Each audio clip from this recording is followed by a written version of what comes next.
Сәлеметсіздер ме балалар? Сәлеметсіздер. Балалар, бүгін сіздерге ұлттық ойын қан талапай ойынын алып келдім. Қан талапай ойыны ептілікті, дәлдікті, шыдамдылыққа тәрбиелейді. Қан талапай ойынының ерекшелігі ұл да, қыз да бірге ойнай білеміз. Қазір мен көптеген асықтарды ортаға шашамын. Ішінде ерекше түсті қызыл асық болады. Ол бізде қан талапай, қан асығы деп аталады. Қане олай болса, ортаға жиналайық, мен асықтарды шашайын.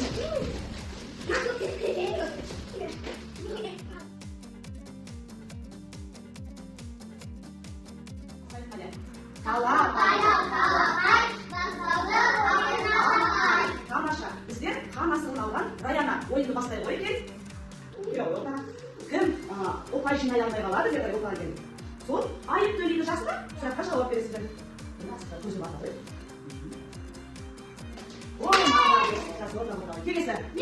Қатар-қатар шығайын. Сен өз отырады. Шығат қошты. Келесі. Барлықтарын мерген екенсіздер ғой, қане кел ортаға. Кім айыпты төлейді десе барлығын мерген екенсіздер. Ой, тамаша. Келесі. Кел ортаға. Сендер кел ортаға. Дайын тұрсын. Ала қаласын. Атау не қалды? Қане кел ортаға. Біздің сұрағымызға жауап берсін. Аяғымыз қазақтың қандай ұлттық аспабын білесің? Домбыра дұрыс айтады ма балалар? Рахмет, мен саған ортаға қой. Келесі сен. Тамаша. Ортаға. Осымен біздің ойынымыз ұнады. Сендер белсене, қызығушылықпен қатыстыңдар. Ойындар маған ұнады.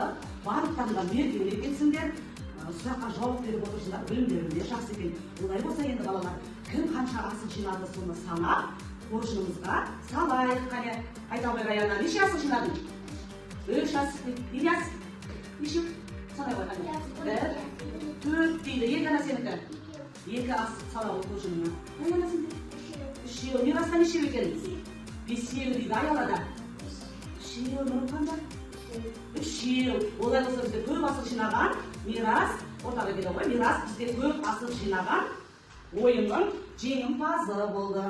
Рахмет саған.